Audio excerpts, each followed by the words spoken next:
Hola, buenas tardes. Continuamos con las clases sobre la teoría cuántica desde el punto de vista histórico y conceptual.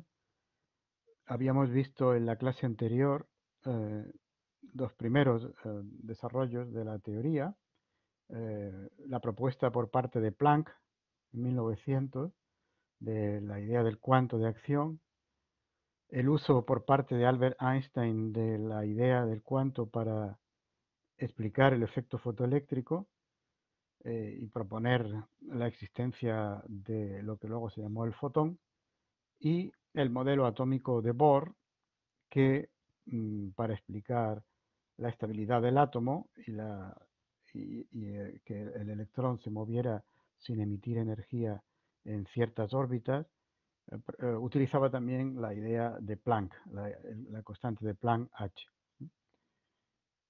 Y ahí nos habíamos quedado, si no recuerdo mal. Lo último que habíamos mencionado, pero no dijimos nada de ello todavía, fue la propuesta que hizo Louis de Broglie en 1923-1924, en su tesis doctoral que se defendió en 1924, de la dualidad onda-partícula. Esta fue una idea que se convirtió en la idea básica de la mecánica ondulatoria y en general de la propia mecánica cuántica. Em, lo que intentó de Broglie en su tesis fue obtener una síntesis de la idea de onda y de la idea de corpúsculo, según la cual un corpúsculo podría entenderse como una especie de accidente incorporado a la estructura de una onda y guiado por la propagación de esa onda. Un poco lo que Einstein había hecho con el fotón, de Broglie lo generalizaba a cualquier partícula. De manera que, como afirma en su tesis, no solo los fotones, sino también, por ejemplo, los electrones, se comportan simultáneamente como partículas y como ondas. Y en general, dice la tesis, una onda puede ser una partícula y una partícula puede ser una onda. Ah, vamos a esbozar un poco el razonamiento de Broglie. Em, Según su idea, toda partícula en movimiento tiene asociada una onda cuya longitud de onda lambda es igual a h, la constante de Planck, partido por p. Y p es la cantidad de movimiento de la partícula, es decir, la masa de la partícula por la velocidad. La cuantización de las órbitas de los electrones que hizo Bohr en su modelo atómico, como ya vimos, eh, determinaba que solo ciertas órbitas eran posibles y que en el espacio intermedio no podía haber nada y un electrón no podía estar en ningún momento en esa zona intermedia. Bien, ahora podríamos explicar la circunferencia de esas órbitas en función de la longitud de onda adecuada para contener un número entero de longitudes de onda de los electrones o del electrón que circulara por ella. Por eso no puede haber zonas intermedias, porque solo determinadas circunferencias permitirían un número entero de ondas con una determinada longitud en esa circunferencia. Básicamente el razonamiento que siguió de Broglie se puede esquematizar de forma muy simple. Lo que hizo fue sacar las consecuencias de dos ecuaciones que ya hemos visto. La primera, la de Albert Einstein, de la energía igual a la masa por la velocidad de la luz al cuadrado, E igual a mc al cuadrado. Y la segunda, la que hemos visto del cuanto de Planck, que es la energía igual a h por ni. Como ni es la frecuencia de una onda, y en este caso estamos hablando de ondas electromagnéticas, esa frecuencia es igual a la velocidad, que es c, partido por la longitud, que es lambda. Si ahora sustituimos en las ecuaciones, en la igualdad de arriba, sustituimos ni por este valor, c partido por lambda, y vamos despejando, lo que obtenemos es esta ecuación que veis ahí en negrita, que es lambda es igual a h partido por p, donde p, como hemos dicho antes, es la masa por la velocidad. Eh, Fijaos que esto significa que una partícula que tiene masa y velocidad, que son propiedades de partículas, eh, tiene también asociada a una longitud de onda que es lambda. Es lo importante de esta ecuación, que asocia a una partícula una longitud de onda. En 1925, Wolfgang Pauli sostuvo que la estructura de capas que había postulado Bohr en el átomo, la estructura de capas de órbitas que hay en el átomo, podría quedar explicada si cada electrón, eh, o mejor dicho, cada órbita o estado dentro de esa órbita viene caracterizado por 4 números cuánticos. Y lo que afirma Pauli es que cada uno de estos estados solo puede ser ocupado por un electrón. Es decir, no puede haber dos electrones que tengan los mismos 4 números cuánticos. Cada electrón tiene que tener alguna diferencia con respecto a otro en alguno de estos números cuánticos. Eh, como veis, introduce un número cuántico adicional a los que había manejado Bohr, y ese cuarto número cuántico lo introduce Pauli sin conectarle ninguna interpretación o imagen concreta, aunque sí se le añade esa imagen más tarde. En noviembre de ese mismo año, los holandeses Goldsmith y Uhlenbeck mostraron que ese número podría interpretarse como expresando el valor del momento angular intrínseco, o se conoce como spin, el spin del electrón, según el cual el electrón se comportaría como un pequeño imán. Y ese número cuántico, ese cuarto número cuántico o spin, se designa como m sub s y puede tomar solo dos valores, ¿eh? O más un medio de h con barra, de H, o menos un medio de h con barra, y donde esa letra, ese parámetro h con barra vale eh, h, la constante de Planck, partido por 2pi. Por lo tanto, con esos 4 números cuánticos, cada electrón viene caracterizado de una forma precisa y tiene asignado un lugar en alguna de las órbitas, y solo ese lugar es el que puede ocupar dentro de la estructura del átomo. No obstante, todavía en este momento estamos en una situación digamos, en que faltaba ordenar todos estos descubrimientos en una verdadera teoría. Como dice Max Jammer, el autor que os cité en la primera clase como un clásico en la historia de la teoría cuántica y en su análisis conceptual, en el libro que lleva precisamente ese título, El desarrollo conceptual de la mecánica cuántica, pues Jammer en este libro dice lo siguiente: a pesar de su nombre altisonante y su solución exitosa de numerosos problemas de la física atómica, la teoría cuántica antes de 1925 era, desde un punto de vista metodológico, un lamentable batiburrillo de hipótesis, principios, teoremas y recetas computacionales, más que una teoría lógicamente consistente. Es decir, en este momento, 1925, todavía no tenían una verdadera teoría ordenada, estructurada, que pudiéramos llamar teoría cuántica, sino que únicamente se utilizaba la hipótesis del cuanto para explicar determinados fenómenos concretos como el del efecto fotoeléctrico, la radiación del cuerpo o la estructura de capas orbitales en el átomo.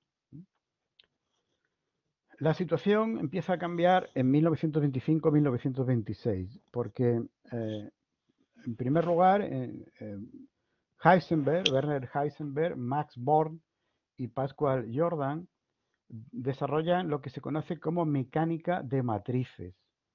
¿Por qué se llama así? Pues obviamente porque utilizan una estructura matemática que probablemente recordaréis del bachillerato, que es una matriz. ¿Mm? Una matriz. Si recordáis, una de las características del cálculo de matrices es que el producto no es conmutativo. El resultado de multiplicar la matriz, vamos a llamar por otra matriz, vamos a llamarla B, no es el mismo que el resultado de multiplicar la matriz B por la matriz A.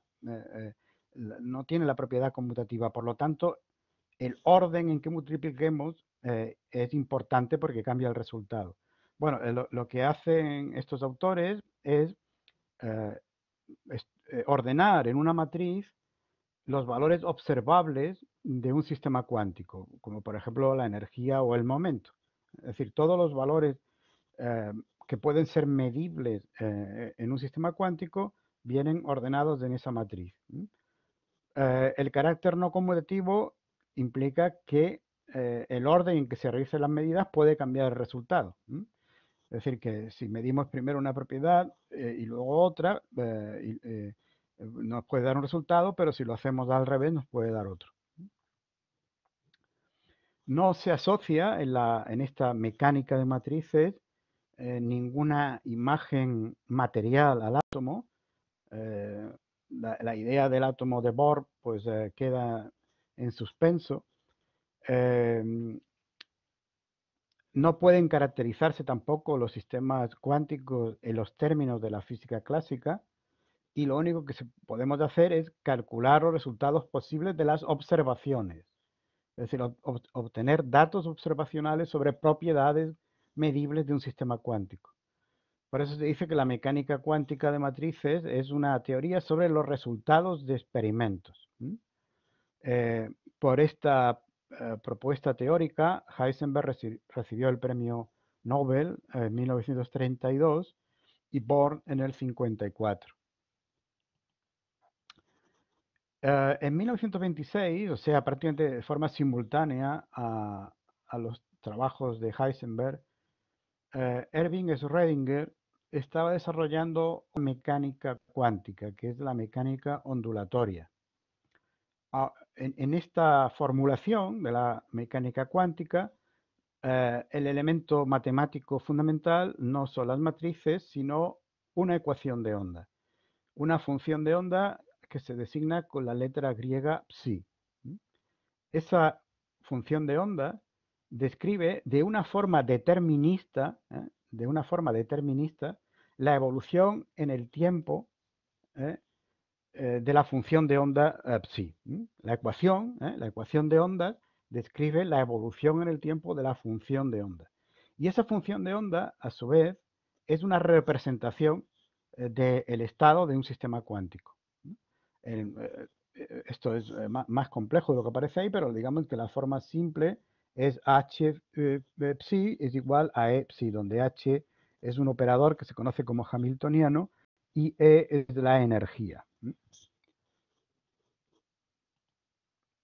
Schrödinger desarrolla esta mecánica ondulatoria en buena medida inspirado por lo que había propuesto de Broglie, de la partícula asociada a una onda, y también porque la formulación de Heisenberg le parece una propuesta claramente instrumentalista, donde únicamente importan los datos medidos y observados sin que haya ninguna posibilidad de representar aquello a lo que se refieren las ecuaciones.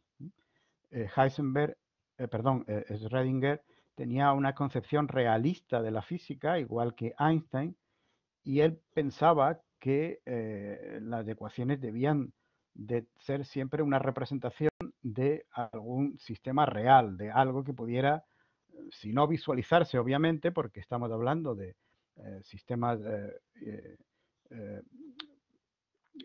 me sale la palabra, bueno, de sistemas por debajo del nivel atómico, pues sí, por lo menos, sistemas subatómicos, pues sí, por lo menos que pudiéramos hacer referencia a algo real, ¿no?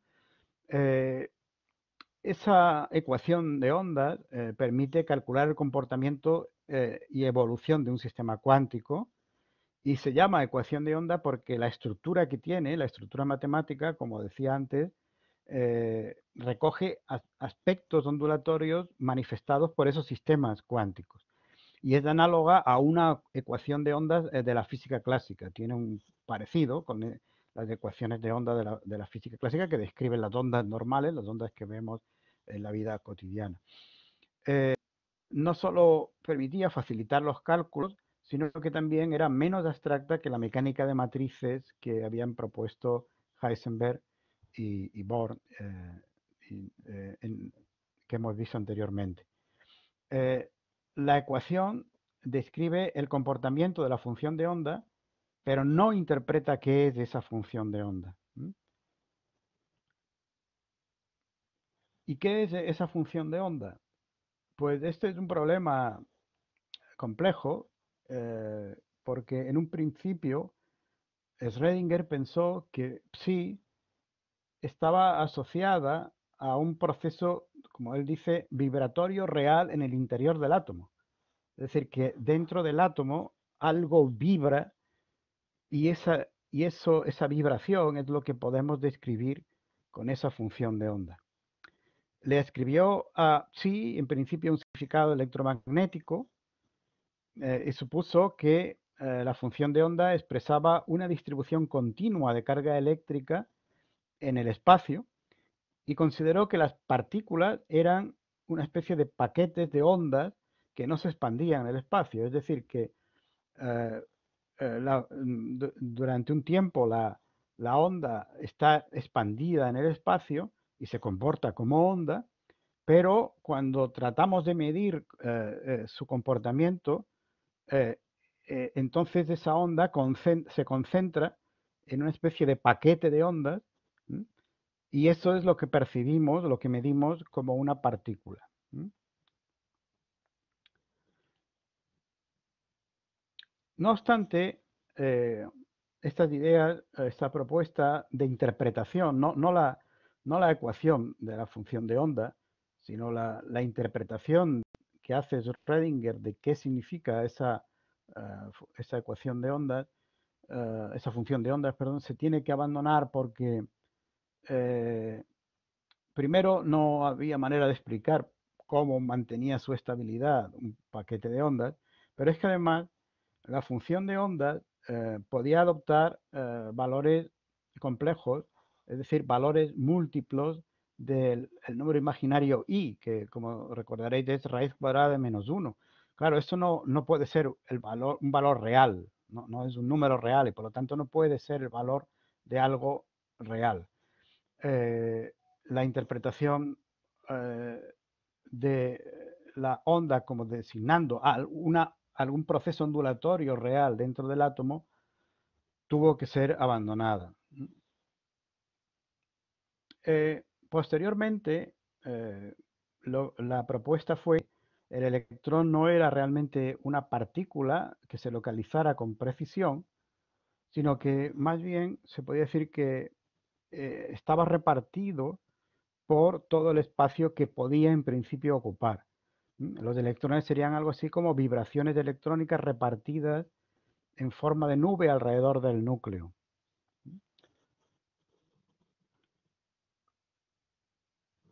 Eh, no obstante, ese mismo año, Schrödinger demostró que el formalismo de Heisenberg, la mecánica de matrices, era una transposición algebraica de la mecánica ondulatoria, es decir, que tanto la mecánica ondulatoria como la mecánica de matrices se podían considerar como dos formulaciones matemáticas de la misma teoría.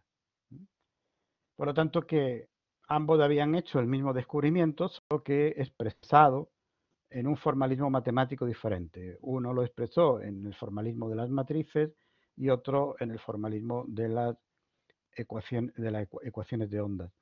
Un poco antes también Dirac había ofrecido una prueba de esa equivalencia. La prueba definitiva, la que ya convenció a todo el mundo, fue la que ofreció von Neumann en su famoso libro sobre los principios de la mecánica cuántica en 1949. Así que, como veis, aunque tengamos dos formulaciones diferentes de la mecánica cuántica, la mecánica de matrices y la mecánica ondulatoria, en realidad no son dos teorías distintas, sino que son dos formulaciones matemáticas diferentes de la misma teoría. Schrödinger tuvo el premio Nobel de Física en 1933 por esta formulación. Aquí tenéis un poco el esquema de lo que os acabo de decir. Tenéis que la mecánica cuántica puede tener esas dos formulaciones en la mecánica de matrices y en la mecánica ondulatoria. La que finalmente se utiliza más posteriormente a estos años es la formulación de Schrödinger, la formulación ondulatoria. También en 1926, Max Born da una interpretación probabilística de la función de onda. Born critica la interpretación realista que trataba de esbozar Schrödinger, la interpretación realista de la función de onda que acabamos de ver, y ofrece una interpretación alternativa que es aceptada por Niels Bohr, por Heisenberg, y por tanto se convierte en la interpretación ortodoxa a partir de ese momento. Lo que afirma Bohr es que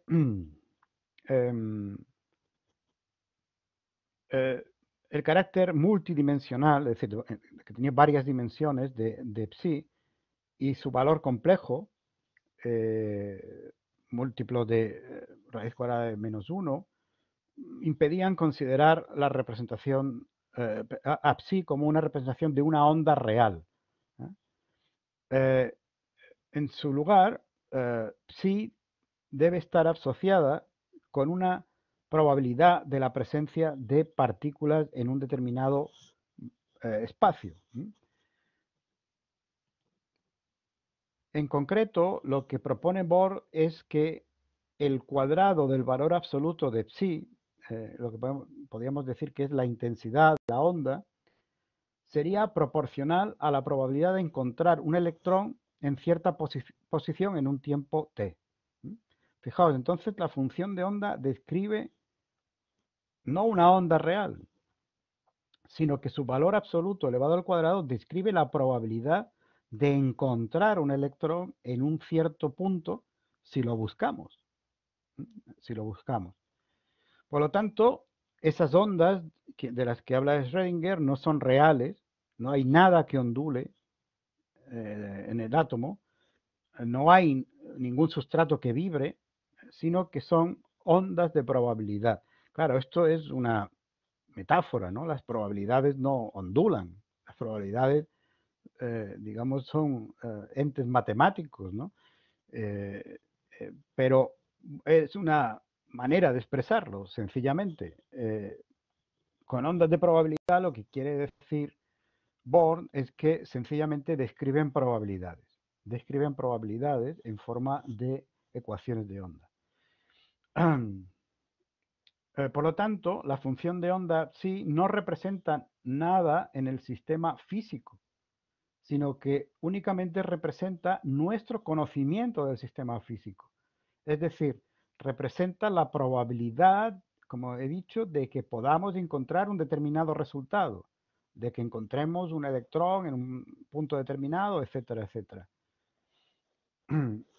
La manera en que se interpretó esto, lo que se llamó la interpretación de Copenhague, como que la veremos después, o en la próxima clase ya, es que en realidad la función de onda es un mero instrumento de cálculo para obtener probabilidades sobre resultados posibles. Entre otras cosas, esto implicaba que los sistemas cuánticos no tienen valores definidos, eh, sino únicamente pueden ofrecer probabilidades de tener ciertos valores si intentamos medirlos. Eh, eh, lo que quiere decir el valor absoluto de psi al cuadrado, eh, a lo que se refiere, es al resultado obtenido en un proceso de medida y no a una realidad objetiva. Es decir, psi al cuadrado, el valor absoluto de psi al cuadrado está hablando de qué resultado obtendremos en un proceso de medición. Se trata, por lo tanto, de la probabilidad de que un observador encuentre una partícula si efectúa una medición, no de no de la probabilidad de que la partícula esté allí solamente. No se trata de que, con independencia de cualquier observador, la partícula tenga una probabilidad de estar allí. Se trata de la probabilidad de que encontremos la partícula allí si hacemos una medición aquí, ahora. Por eso decía que se refiere más a nuestro conocimiento del sistema que al sistema mismo. Eh, por otra parte, esta noción de probabilidad no es exactamente la noción clásica de probabilidad, porque la probabilidad clásica, esa probabilidad se interpreta como el resultado de nuestra ignorancia.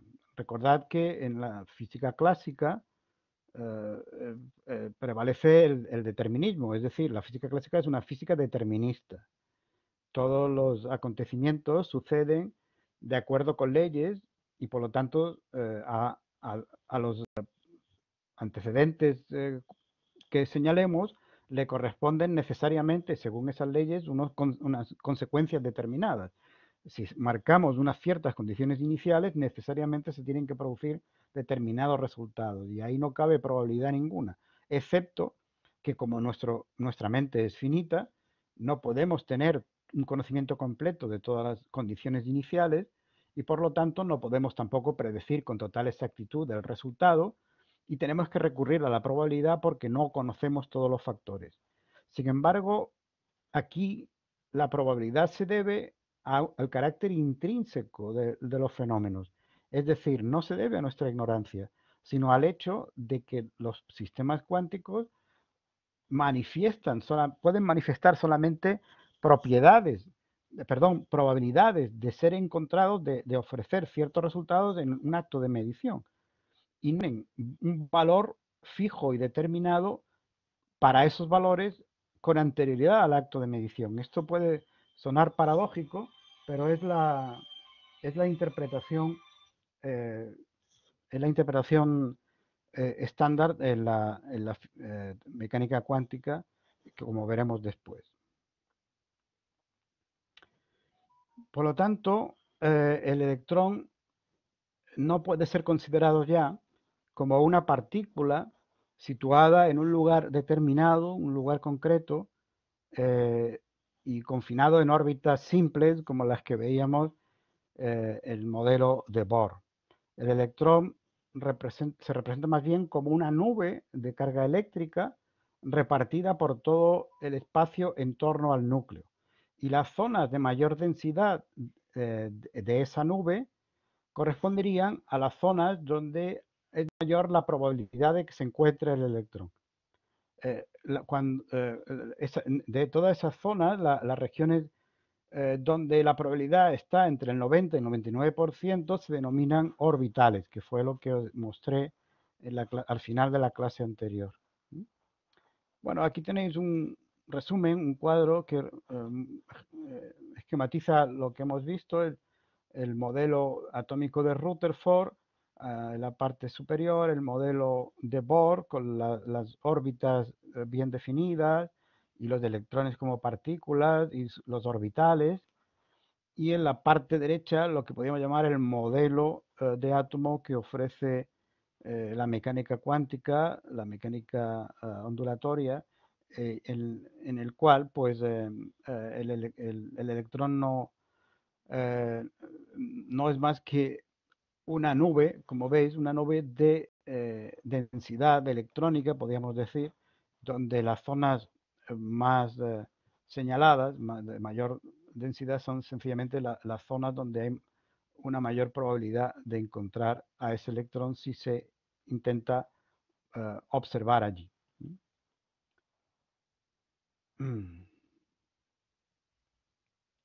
Bueno, voy a saltarme esto para no...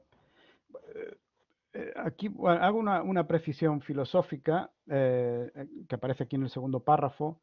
Eh, Heisenberg aceptó la interpretación probabilística que dio Born, pero también consideró necesario atribuirle a sí algún tipo de realidad física. No quería conformarse solo con la visión puramente instrumentalista y probabilística de Bohr. Eh, porque si no tuviera si no hubiera algo real que tuviera un carácter ondulatorio en el electrón, por ejemplo, ¿cómo explicar el fenómeno de la interferencia en el experimento de la doble rendija? Ahí parece que de alguna forma hay alguna onda real, puesto que está interfiriendo el electrón consigo mismo cuando están las dos rendijas abiertas, como recordaréis, ¿no? Eh, este fue un tema complejo y muy debatido, y las propuestas pues eran siempre muy especulativas, ¿no? Eh, en 1961, el propio Heisenberg afirma que estas ondas de probabilidad eran una formulación cuantitativa del concepto de dynamis o, en la posterior versión, potencia de la filosofía aristotélica. O sea, fijaos, recurre a la idea aristotélica de potencia para dar algún tipo de interpretación a la función de onda. En 1927, Niels Bohr formula el principio de complementariedad. Lo que sostiene ese principio es que las descripciones que hacemos de los sistemas cuánticos en términos de onda o en términos de partículas se refieren a aspectos complementarios de esos sistemas cuánticos.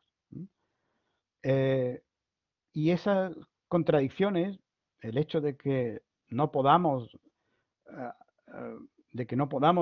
unir, obviamente, una visión de onda del sistema y una visión de partículas del sistema, y que sin embargo el sistema ofrezca ambas interpretaciones posibles, pues son aspectos irreductibles de la propia realidad, en contra de lo que pensaba Einstein. Einstein pensaba que en algún momento podríamos encontrar una forma unificada de describir esto. Como ya veremos, Einstein tenía problemas serios con la interpretación no realista, es decir, la estándar, la que triunfó en ese momento, de la teoría cuántica. Einstein no podía aceptar ni el indeterminismo que acabamos de mencionar, ni podía aceptar la idea de que los sistemas cuánticos pues tuvieran no tuvieran un valor definido para cualquier propiedad con independencia del observador, sino que su valor fuera uno concreto solo una vez que se ha realizado el acto de observación. Ese tipo de cosas a Einstein no le gustaban y no las aceptaba. Y por eso se convirtió en uno de los críticos de esta interpretación de la teoría cuántica. La idea de Bohr, por lo tanto, es que la aplicación de ciertos conceptos clásicos de la descripción de un fenómeno cuántico excluye la aplicabilidad de otros conceptos, también de la física clásica. Es decir, si describimos en términos de ondas, queda excluida una interpretación, una descripción en términos de partículas y viceversa.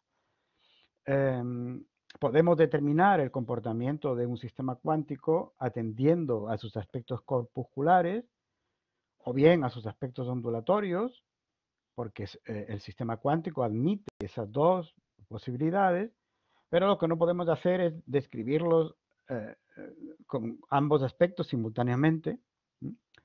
Y son las condiciones experimentales en las que nosotros hacemos esa observación las que determinan eh, qué aspecto del sistema cuántico va a manifestarse, si el ondulatorio o el corpuscular.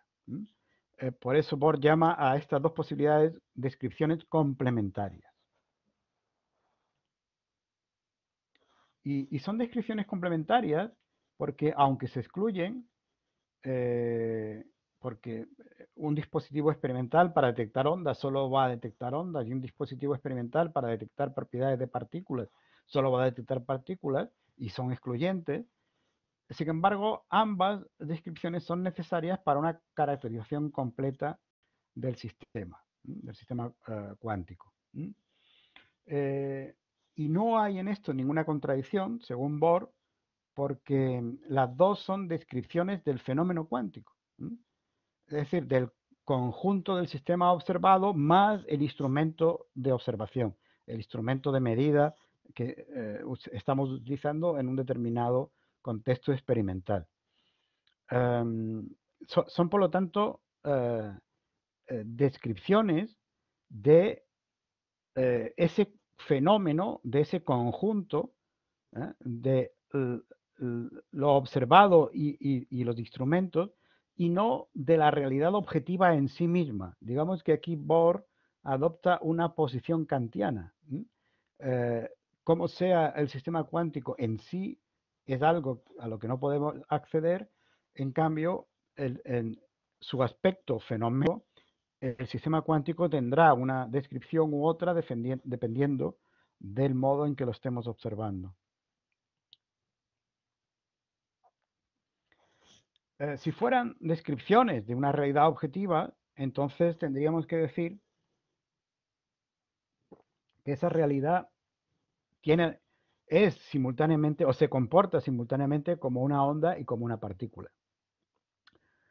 Um, eh, las descripciones clásicas en términos de ondas y partículas no serían aplicables, por eso a una realidad exterior, porque no podrían ser simultáneamente ondas y partículas, sino únicamente al modo en que esa realidad se nos aparece en el contexto de las condiciones experimentales, como hemos dicho antes. Esto además es una limitación que no sería superable sustituyendo estos conceptos por otros nuevos. Alguien podría decir, bueno, ¿y por qué no prescindimos de los conceptos de ondas y partículas? Eh, y para hablar de los sistemas cuánticos inventamos otros conceptos nuevos que de alguna manera recojan todos estos aspectos simultáneamente.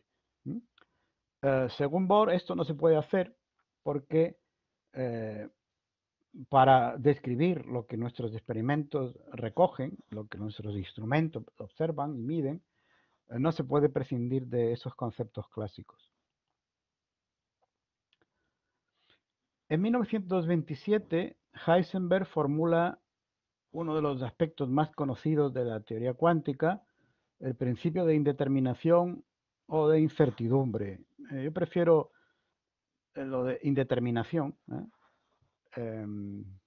porque se refiere, digamos, a algo que no depende de nuestro estado de conocimiento, de nuestra certeza, por decirlo así. Según ese principio, los valores de lo que se llaman variables canónicamente conjugadas, es decir, no de todas las variables, no de todas las propiedades de un sistema cuántico, sino solo de algunas, como por ejemplo la posición y el momento. El momento, recordad, es la masa por la velocidad, o la energía y el tiempo. Posición y momento serían variables conjugadas y energía y tiempo serían también variables conjugadas. Pues esos pares de variables conjugadas, según este principio, no pueden ser medidos simultáneamente con un grado de precisión arbitrario. Es decir, no podemos eh, eh, incrementar la precisión en su medición de manera indefinida en las dos simultáneamente. Si aumentamos la precisión en el valor de una de esas variables conjugadas, el valor de la otra, la precisión del valor de la otra disminuye, porque siempre ese error tiene que situarse en torno a un límite que es aproximadamente h, la constante de Planck. En concreto, la formulación para estos dos conjuntos de propiedades conjugadas, posición y momento, por ejemplo, sería eh, la exactitud, podemos decir, la medición de la posición multiplicado por la exactitud en la medición del momento es mayor o igual que h partido por 4pi. Y lo mismo se puede decir con la energía y el tiempo. De manera que cuanto más precisión tengamos en la medición de la posición, más indeterminado nos queda el momento, es decir, la masa por la velocidad, pero como la masa es conocida, lo que queda indeterminada es la velocidad. Y viceversa, cuanto más precisión tengamos en la medición de la velocidad de un electrón, más indeterminación nos queda en la posición de ese electrón.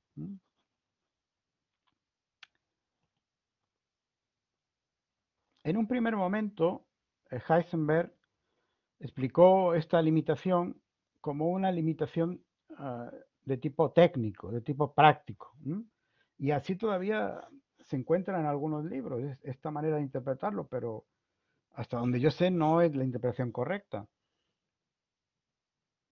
Es decir, lo que Heisenberg sugiere en un principio es que eh, la, al, al, al tener que observar estas propiedades de un sistema cuántico con un determinado dispositivo experimental, que siempre es macroscópico, claro está, y por lo tanto de unas dimensiones muchísimo mayores que cualquier sistema cuántico, estamos perturbando al propio sistema. De manera que cuando tratamos de, cuando tratamos de medir la posición, podemos medirla con exactitud, pero entonces ya hemos perturbado a ese electrón al medir su posición y ya no podemos saber con exactitud qué velocidad tenía. Y viceversa, si tratamos de medir con precisión la velocidad, pues ya no podríamos saber con exactitud cuál era la posición que tenía. Esto no sería algo diferente si fuera así, si fuera así, no sería algo diferente a lo que sucede en la física clásica, cuando en física clásica tratamos de medir algún fenómeno, pues en esa medición misma estamos perturbando ese fenómeno y normalmente tenemos procedimientos para poder minimizar esa perturbación. Podemos refinar el aparato experimental, el dispositivo, podemos ir disminuyendo o medir otros sistemas, otros iguales, otros fenómenos del mismo tipo y ir poco a poco eliminando ese efecto debido a la perturbación.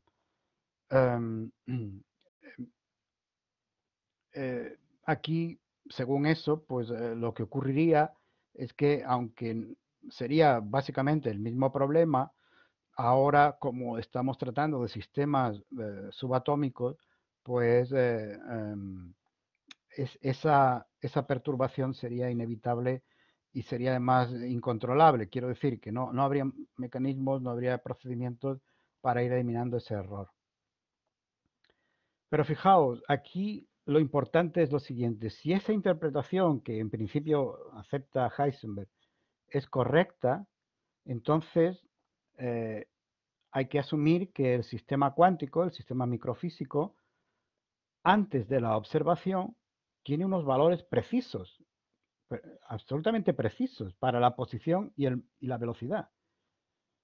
antes de que lo observemos. El electrón tiene una posición y una velocidad perfectamente definidas, solo que nosotros, al medirlo, al medir esas propiedades, estamos perturbando alguna de ellas. Eh, son los instrumentos de medida los que están modificando esos valores precisos que tienen esas propiedades del sistema. La indeterminación no sería, por lo tanto, una característica del sistema en sí mismo, sino, como en la física clásica, una limitación de, de nuestros dispositivos experimentales para poder captar con total exactitud las propiedades de ese sistema. Pero con esto hay problemas. Con esta interpretación hay problemas y Heisenberg los detecta y por eso abandona esta interpretación, vamos a llamarla perturbacionista, que sin embargo sigue siendo una explicación que se lee en algunos lugares todavía, ¿no?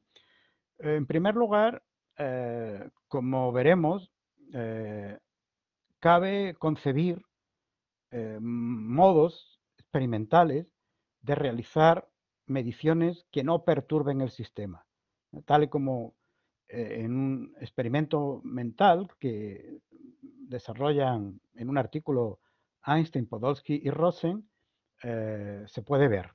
Y por lo tanto, cabría concebir maneras de medir esas propiedades sin perturbar el sistema. Pero además es que, y esto fue lo que convenció a Heisenberg, em, esta interpretación contradecía la idea de Bohr que hemos mencionado de que había que tratar al instrumento de medida y al sistema observado, al sistema cuántico, no como dos entidades independientes, sino como un único sistema cuyo resultado experimental dependía de la propia manera en que estaba estructurado, diseñado el acto de medición, el dispositivo experimental.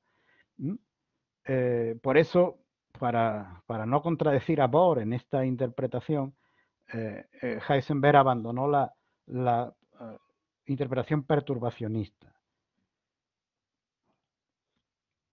Por lo tanto, lo que finalmente acordaron Bohr y Heisenberg acerca de cómo interpretar el principio de indeterminación y la idea de complementariedad, etcétera, fue más o menos lo siguiente.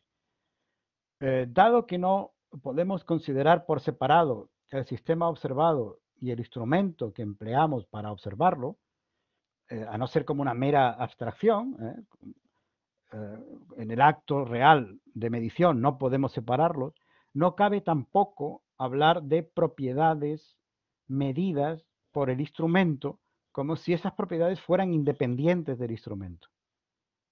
Las propiedades que mide el instrumento de alguna forma son también propiedades que dependen de cómo está configurado ese instrumento. Como decíamos antes, por ejemplo, si el instrumento está configurado para medir propiedades de partículas, el fenómeno se comporta como partícula, y si el sistema se comporta como partícula, y si el instrumento está configurado para medir propiedades de ondas, el sistema se comporta como una onda. De manera que entonces, y esto puede sonar paradójico, pero es la interpretación adecuada de acuerdo con Bohr y Heisenberg, antes de ser medido, el sistema microfísico, el sistema cuántico, no posee ciertos atributos de una forma definida. No posee, por ejemplo, el electrón no tiene posición y velocidad definidas antes de medir su posición y su velocidad. Y solo después del acto de medición y en el contexto de una situación experimental concreta, se puede decir que el sistema adquiere un valor definido para esas propiedades, para esos atributos. Es decir, si medimos la posición, el sistema ya adquiere una posición concreta, una posición definida, Y si medimos su velocidad, el sistema entonces adquiere una velocidad definida, pero siempre con la limitación que establece el principio de indeterminación. Dicho de otra manera, antes de que alguien lo observe, un electrón no tiene una posición y una velocidad concreta. Y cuando alguien mide su posición o su velocidad, el mismo proceso de medición hace que el electrón adquiera una posición o una velocidad determinada. Pero si se mide con total exactitud su posición, entonces eso excluye medir con total exactitud su velocidad y viceversa. Fijaos además que si la interpretación inicial, la que hemos llamado perturbacionista, fuera una interpretación correcta, entonces tendría razón Einstein en sus críticas. Tendría razón al decir la mecánica cuántica no está completa. Le faltan determinadas variables que harían referencia a el valor que esos sistemas tienen con independencia del acto de medición. Y si nuestros instrumentos ahora no nos permiten medirlos, medir esos valores, es porque no hemos sido lo suficientemente ingeniosos como para medir sin perturbar. Y por eso Einstein, Podolsky y Rosen, como veremos, desarrollan por su cuenta un experimento posible para medir sin perturbar. En el artículo de 1927, donde Heisenberg presenta ese principio de indeterminación, él mismo concluye de la siguiente forma. Dice, en vista de la íntima conexión entre el carácter estadístico de la teoría cuántica y la imprecisión de toda percepción, podría sugerirse que detrás del universo estadístico de la percepción permanece oculto un mundo real regido por la causalidad. Es decir, está diciendo, podría parecer que estos resultados probabilísticos y esta indeterminación a la hora de medir la posición, si hemos medido la velocidad y viceversa, se deben a las limitaciones de nuestro conocimiento, pero que detrás de todo esto hay un sistema real regido por la causalidad, dice él, es decir, un sistema determinista. Y añade, tal especulación nos parece, y esto ha de ser enfatizado, inútil y sin sentido, pues la física ha de interpretarse, ha de limitarse a la descripción formal de las relaciones entre percepciones. Fijaos qué afirmación más curiosa, ¿eh? Qué afirmación más curiosa. Está diciendo que la física es una disciplina que trata sobre las relaciones entre percepciones en el ser humano, sobre las relaciones entre, podríamos decir, entre actos de medición de la realidad, pero no sobre la realidad, no sobre la realidad. Esto es una posición claramente antirrealista, eh, que es la que rechaza Einstein. Y Bohr se manifiesta más o menos de la misma forma. Dice, no hay un mundo cuántico, hay solo abstractas descripciones físicas cuánticas. Es equivocado pensar que la tarea de la física es averiguar cómo es la naturaleza. La física se refiere a lo que nosotros podemos decir de ella. ¿Eh? La física se refiere a lo que nosotros podemos decir de la naturaleza, no a la naturaleza, sino a lo que podemos decir de ella. Es sorprendente, ¿no? Es de nuevo una interpretación claramente antirrealista de la física, como si la física de lo que tratara fuera del conocimiento humano y no de la naturaleza, ¿sí? O al menos de lo que el ser humano puede decir sobre la naturaleza y no sobre la naturaleza misma, ¿no? Y luego Wolfgang Pauli se manifiesta de la siguiente forma. El concepto de objeto material, de constitución y naturaleza independientes del observador, es ajeno a la física moderna, la que forzada por los hechos ha debido renunciar a esta abstracción. Como veis, Heisenberg y Bohr y Pauli imponen finalmente una interpretación antirrealista de la física, en particular de la teoría cuántica, de la teoría cuántica. Y esto es lo que Schrödinger y lo que Einstein y otros no pueden aceptar. Y ahí es donde está la disputa filosófica fundamental sobre los fundamentos de la teoría cuántica. Una disputa que ocupó a Einstein y a Bohr toda su vida. Se dice que Bohr en su lecho de muerte estaba todavía garabateando una respuesta a las últimas objeciones de Einstein sobre estos asuntos. Y una disputa que, siendo de carácter filosófico en el fondo, porque fijaos que se trata de cómo interpretar ciertas ecuaciones, no sobre las ecuaciones todos están de acuerdo. Sobre la formulación matemática todos están de acuerdo.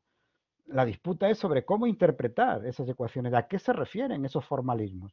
Por lo tanto, es una disputa filosófica en la medida que es interpretativa del formalismo de una teoría.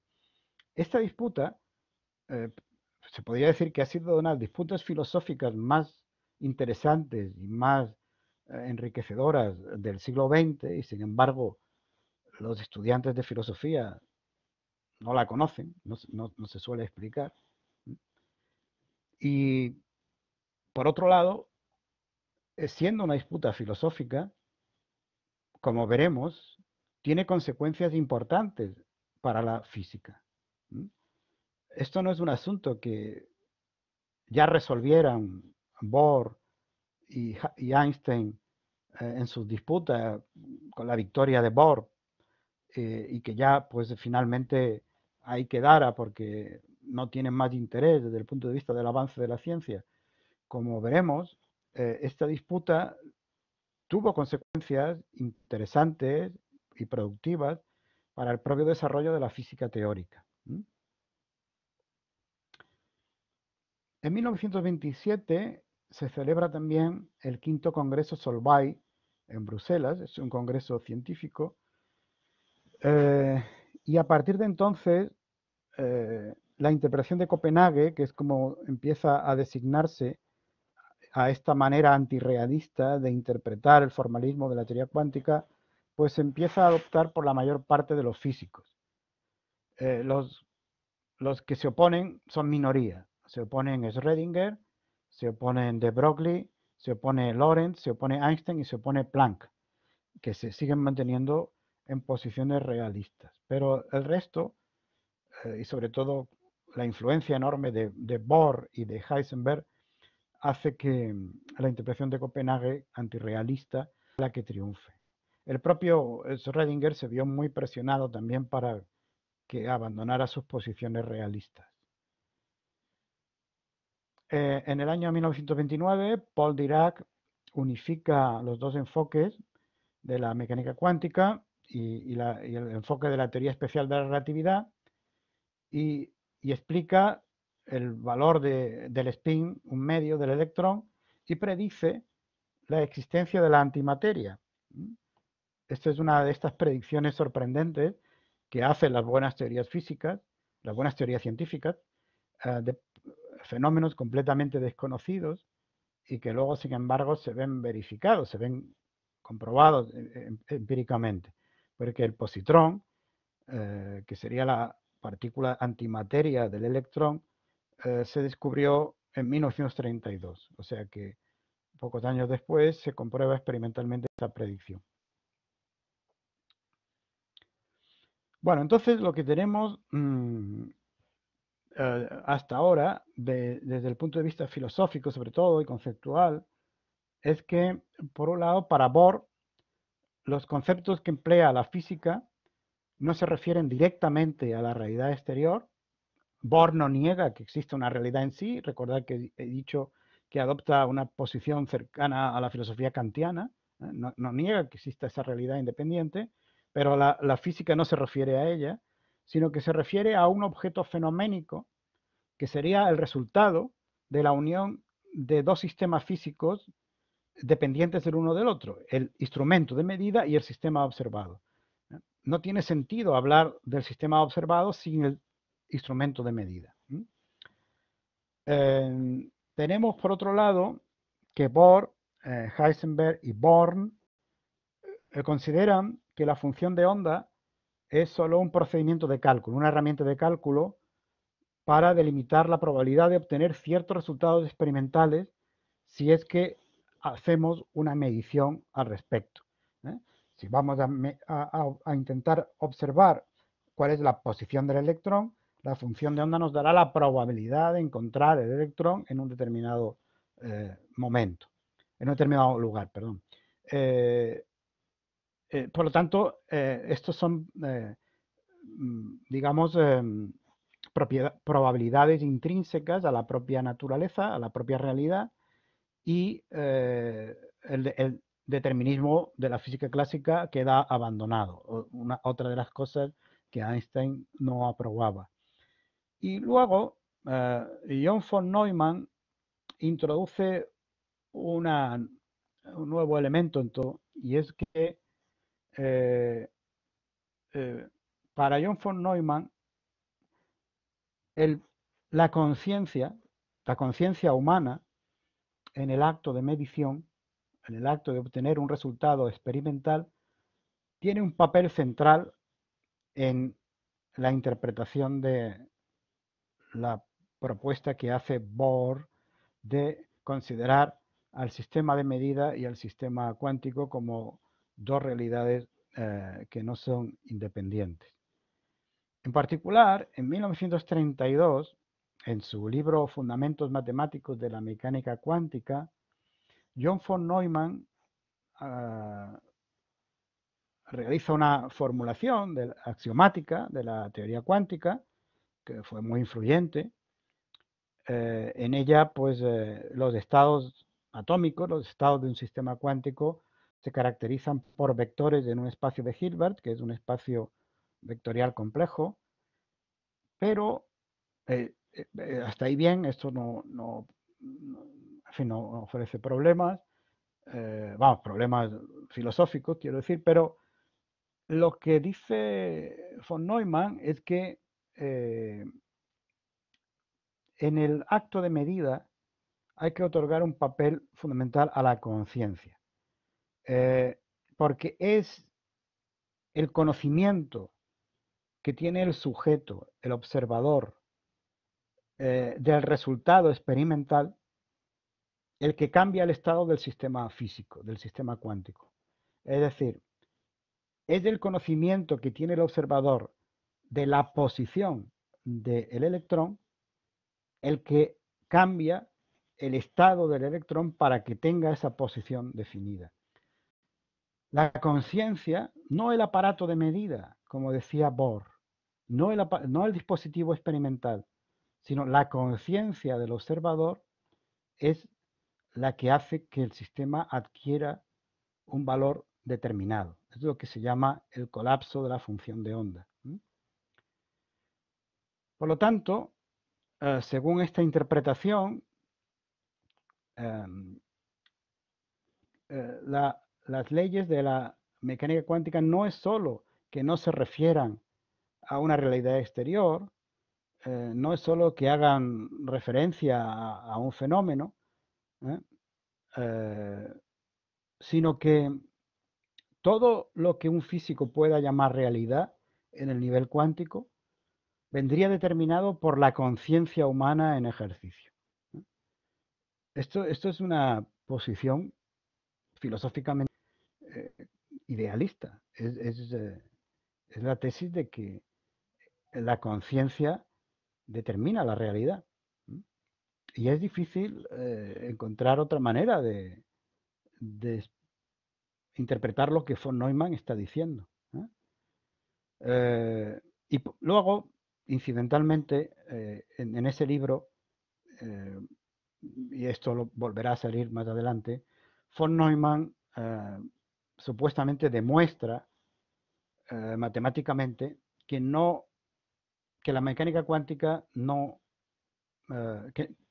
no es posible una mecánica cuántica con variables ocultas. Lo dicho de otra manera, que la objeción de Einstein de que tenía que haber variables ocultas que no estaban recogidas en la mecánica cuántica, pues era errónea. Sin embargo, como veremos, pues en esta demostración de von Neumann había problemas y porque era uh, en las premisas había ya elementos que daban por sentado ese resultado y por lo tanto, digamos que no, la demostración no era tal, ¿no? Pero en ese momento todo el mundo acepta su autoridad, teniendo en cuenta que von Neumann era una de las grandes mentes científicas del siglo XX, no solo en mecánica cuántica, en teoría de juegos también, en economía, etcétera. Eh, y en teoría de la computación, nuestros ordenadores tienen una estructura que se conoce como estructura von Neumann, ¿eh? Gracias a la que él establece teóricamente. Bueno, pues digamos que estas dos ideas centrales de von Neumann ejercieron una enorme influencia. Primero, la idea de que la conciencia tiene un papel fundamental en el acto de medición y en el colapso de la función de onda. Eso es una idea que Bohr no aceptaba, ¿no? Bohr no aceptaba, iba más allá de lo que Bohr había dicho. ¿eh? Para Bohr era una cuestión del dispositivo experimental, no de la conciencia del observador. Y por otro lado, la idea de que la, no había variables ocultas, no eran posibles una teoría cuántica de variables ocultas. Que la mecánica cuántica, por lo tanto, era una teoría completa tal y como estaba formulada. Era una teoría completa. Muy bien, pues como ahora tendríamos que empezar a ver los detalles de cuál es la interpretación de Copenhague, la interpretación que finalmente se usó, y ya no hay tiempo para ello, lo dejamos para la próxima clase. ¿De acuerdo? Nos vemos en la próxima clase.